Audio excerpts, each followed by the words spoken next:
Well, hello there, my YouTube family. How's everybody doing out there in YouTube land? Miss Evelyn is coming to you. Remember back when I did, it was a video on my buttery yeast rolls, and I had a big order, so I had already did the dough, but I had some dough left over. And I said I was going to come back and show you guys how I put my yeast rolls together from the beginning, making my dough. So I'm going to be making some pre-dough, yeast roll dough for Mother's Day, which is only about 3 weeks from now. And I'm going to freeze it and put it in my freezer. So that way, I'll have some fresh, buttery yeast dough rolls, for Mother's Day. And like I say, you can freeze these too as well. But I'm going to show you how what the recipe is, okay? That is not, I didn't show you that in the video that I did. I showed you how I went ahead and let it thaw out, my dough thaw out, and then how I prepared my yeast roll balls and put them in a muffin tin. I did show you that part of it. But today, I'm going to show you the actual recipe, okay?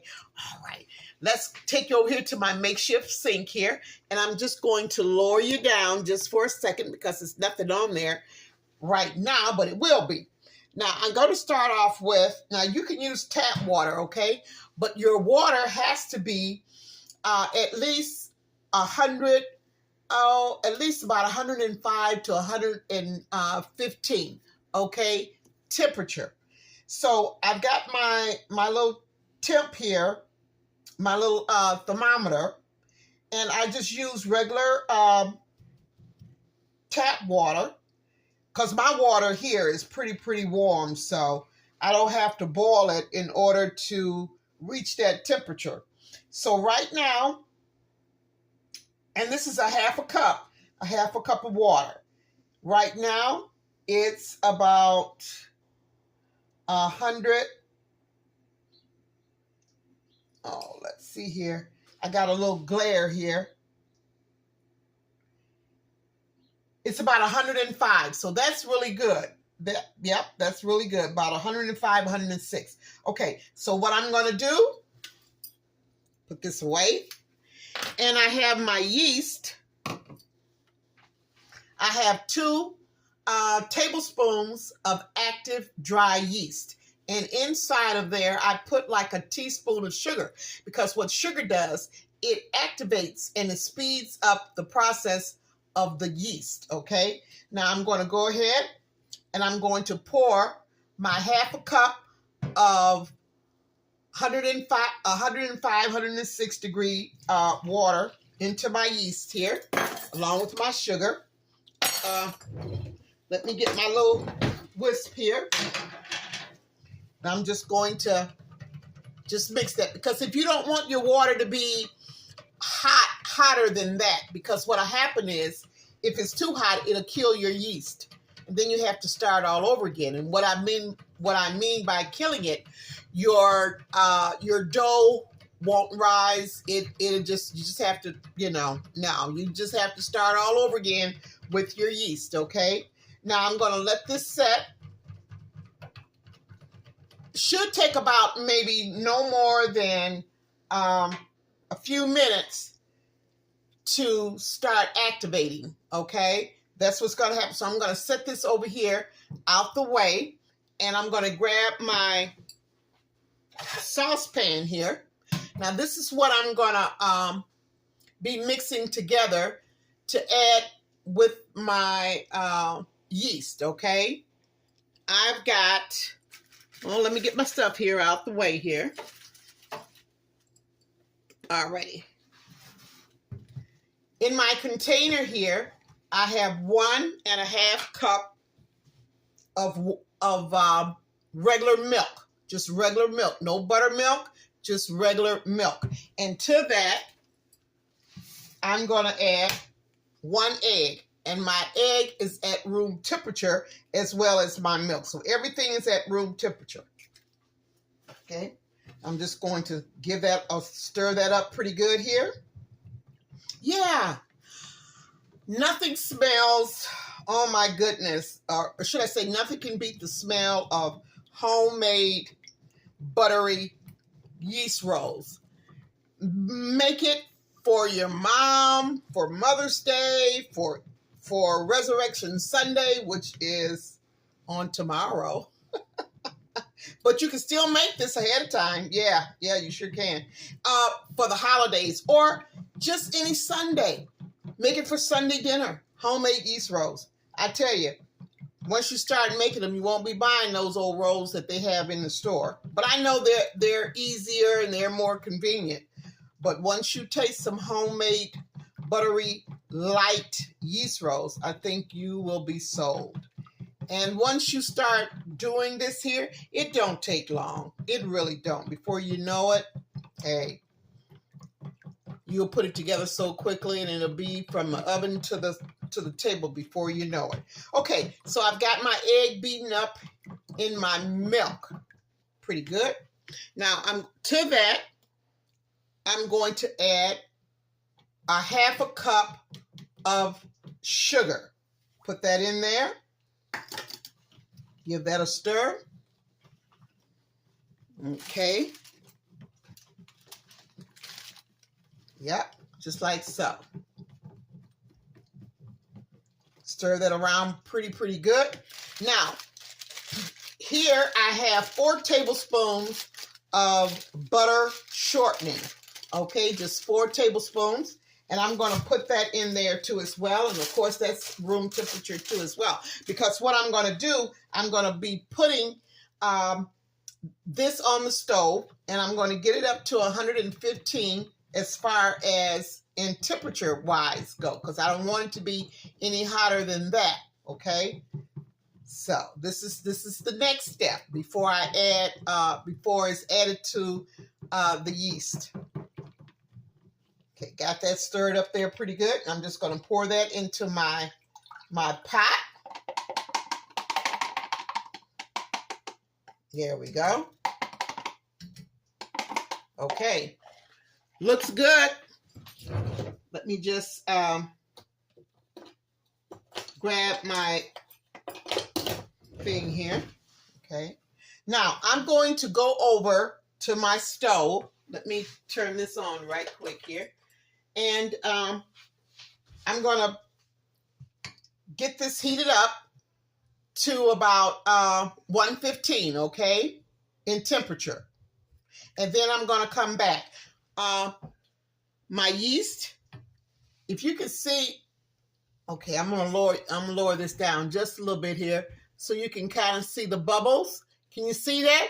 That means that the yeast is active and it is, yeah. Yep. You can see all those little bubbles there, but it's not quite ready yet. So I'm just going to set it aside, and I'm going to go over to my oven here, over here to my stove, not my oven. Lord Jesus, I'm not going to put this in the oven. Okay. So let me see if I can bring you guys right along with me. Hopefully I can do that. I already got my, move this out the way here. Okay. All right. Oh, that worked out pretty good. Okay. Yeah, so I've got that going. Just got to let it heat up a little bit here. Let's see here. And I'm just going to grab this little weight here to put on my tripod so it doesn't tip over. Okay, that should, okay. Yep, I think that'll work. That will work. I'm going to put my yeast over here because your yeast should be sitting somewhere like on your stove or somewhere where it's, where there's warmth, okay? Now this probably will take a few minutes, okay? Now, I'm not going to let you guys watch me just stirring this here so this so that this butter shortening can melt. But I tell you what I will do. I will be back in as soon as my temperature reach 115. This is going to take a few minutes, and then we'll go from there, okay? So hang in there with me. Some homemade butter yeast rolls is on its way. Okay, I haven't, but my milk butter shortening mixture here. Let's see here. I want to make sure I get the correct temp.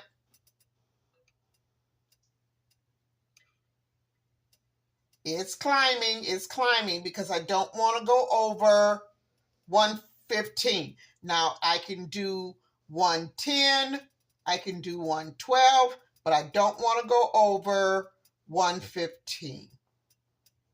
Okay, I'm just about there. And what I'm going to do, I'm going to remove it, take it off of the burner. Yep. So that's what I'm going to do. Take it off right now because I have reached that point. I don't want to get any hotter than that. Okay? No hotter than that. All right. Okay. I just want you guys to see that. And I'm going to go back over here to my makeshift counter. And I'm going to be ready for the next step. Okay. All righty. I'm back over here at my makeshift counter. Now what I have here, I have 5 cups of all-purpose, not all-purpose, I'm sorry, bread flour. That's what I have. I have bread flour, okay? Now, I'm going to do a couple cups at a time, and my bread flour, let me pull you back just a little bit here. Yeah. My bread flour has already been sifted, but it's been sitting for a while, and I'm just going to sift it as I put it in my sifter again. So that's about a cup. I'm going to do 2 cups at a time. Okay. Just sifting it again. There we go. Let me put that over there. Okay, like so. All right. Now to that, I want you guys to see my yeast. Can you see that? Okay, you see those bubbles? It's ready. So I'm going to go ahead and I'm going to add my yeast in my flour first. Because, and I'll tell you the reason why I do it that way. I'm just looking for my my little spatula here. The reason why I do it that way is because I want the yeast to be mixed in, to go in first into the flour, okay? So that give that a little stir. So that what that does is that cools down my yeast just a little bit before I add my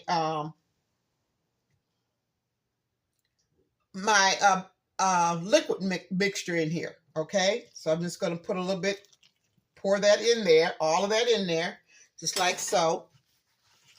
Give that a little stir. All right. Now, I'm going to go back in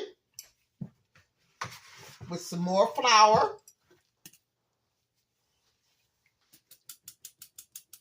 And I'm just sifting it. Okay.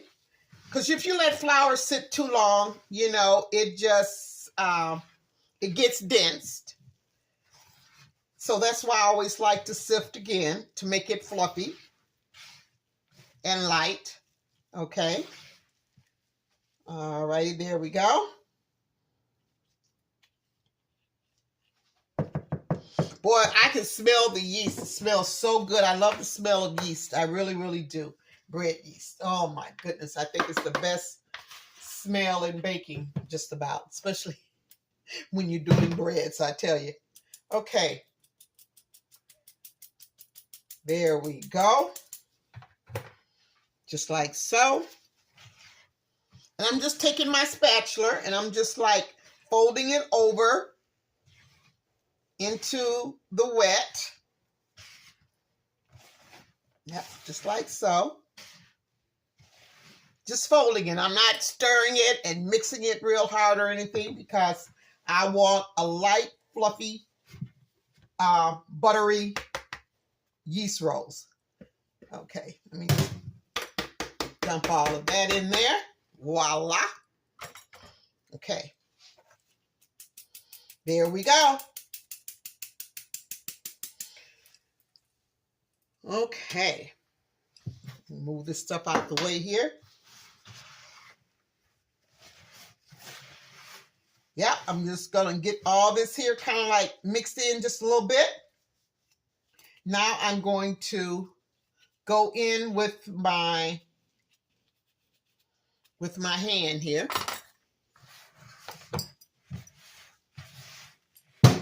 And how I'm doing it, I'm going around and I'm bringing around the rim and I'm bringing my dough into the middle.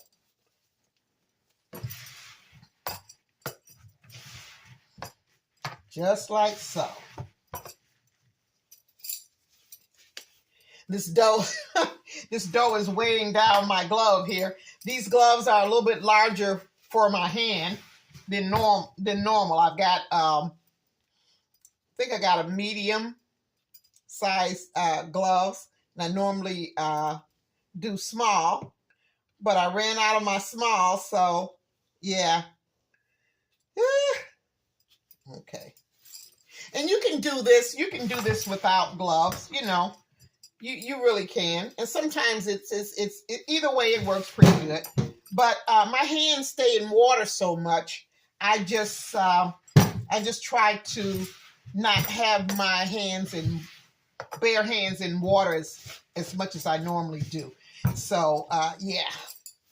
Even though this isn't water, I'm just in that habit of just wearing my gloves. That's about it. Yeah. So, okay. There we go. Get all of that mixed in there good. Turned out beautiful. All righty. Now next I'm going to go in and I'm just going to knead my dough. Okay. Now I'm going to set up a little area so I can show you guys how I actually knead my dough. Okay. So hang in there with me and I'll be right back. Okay. Hope you guys can see this pretty good. I'm just going to go in. Now what I did was, I sprinkled just a little bit of flour on my mat here, okay? And I'm just going to go in and I'm just going to just knead. And I'm using the palm of my hand. And I'm just going in and I'm just pushing in. Now, I'm not pushing in real hard, but I've got like a little firm kneading motion going on here. Just like so. And I normally do this for about, anywhere from maybe, can you guys see that? Okay.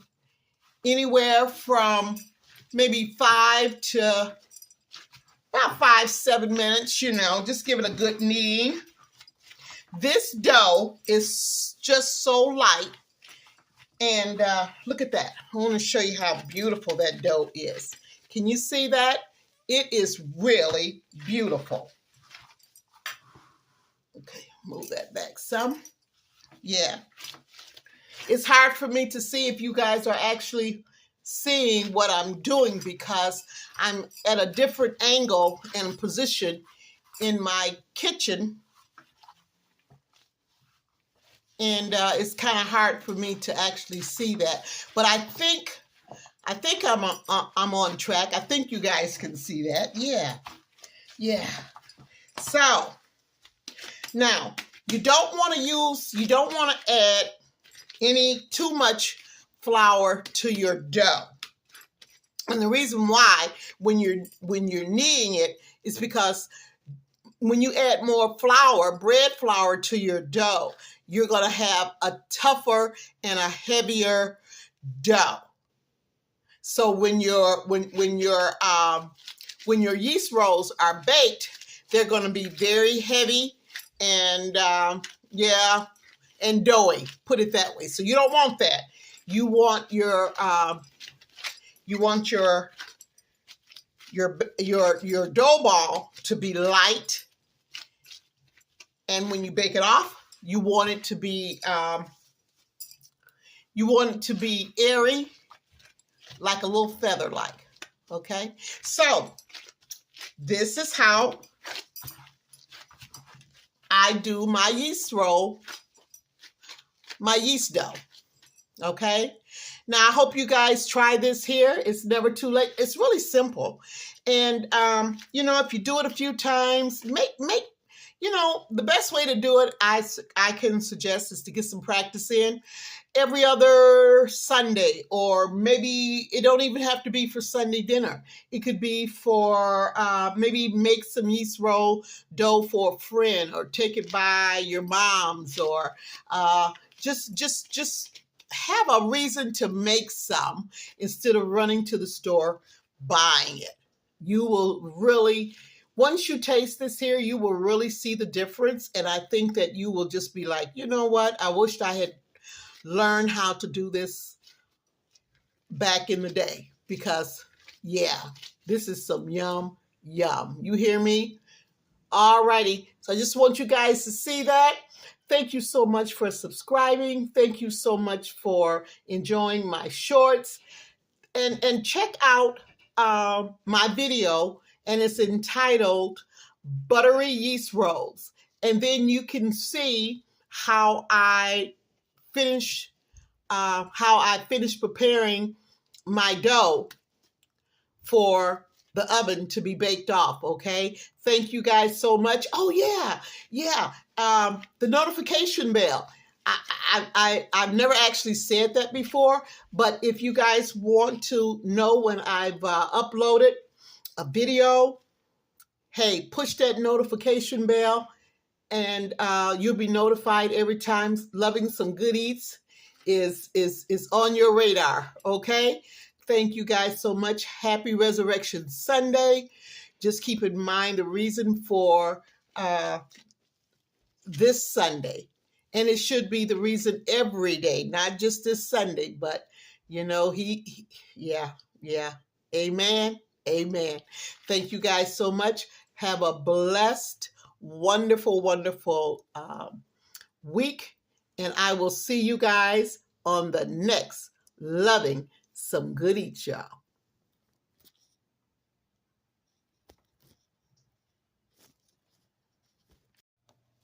Hey guys, I'm sorry I had to come back. I forgot when I was doing the milk with the egg, the sugar, and the butter shortening. I forgot to put in my 2 teaspoons of salt, and I use kosher salt. So what happens is, by you not adding the salt, your dinner rolls will be a little bland. So this is what I'm going to do. So I'll have the salt in my dough. I'm going to take it out of my container here, and I'm going to divide it. You see that? Yeah. I'm going to divide it in half. Okay? Just like so. And I'm going to take 1 teaspoon of salt, and I'm just going to add it.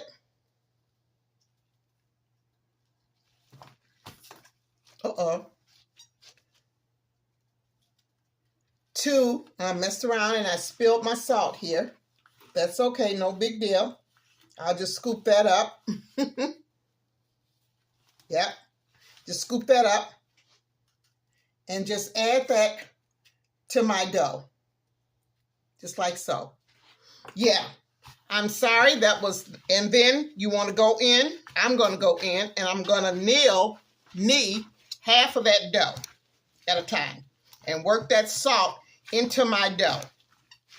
Yeah, I should have put the salt in with my like I say, with my butter shortening, my milk, and my egg, and my sugar.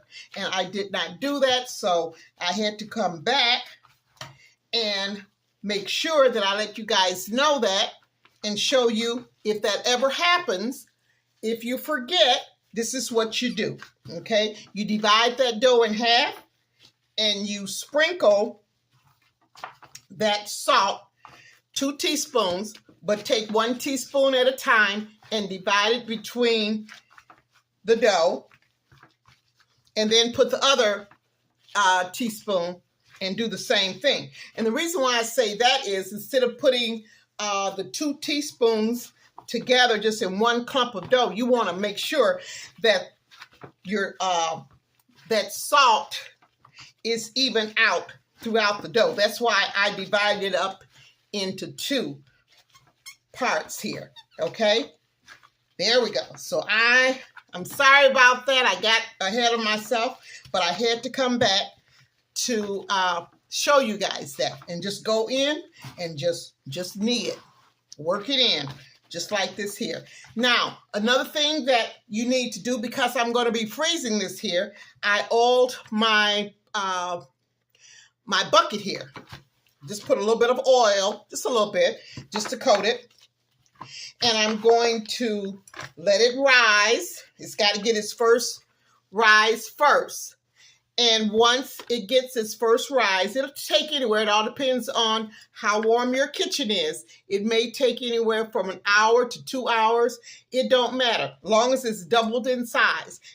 And once you get it doubled in size, you can set it on your stove, covered either with a lid or with a dish towel, as long as it's covered, and just let it rise, let it double in size, okay? Matter of fact, I'm just going to take both of these here and just blend them in together and let it double in size. And then once it doubles in size, punch it down with your fist, just like so. And then you can go in and prepare it. If you're not going to bake it off right then and there, which I'm not, like I say, I'm putting this away for Mother's Day. So what I'm going to do is I'm going to cut it in half. I'm going to wrap it first with parchment paper, really, really good. Then go in and cover that parchment paper with aluminum foil. And then I'm going to put it into a freezer bag. Okay? Now, this dough will make up to 30 rolls. It all depends on how big you want your rolls to be. But you can at least get 30 rolls out of it. And I weigh my rolls. The dough up to about 1.5 ounces. Okay, so when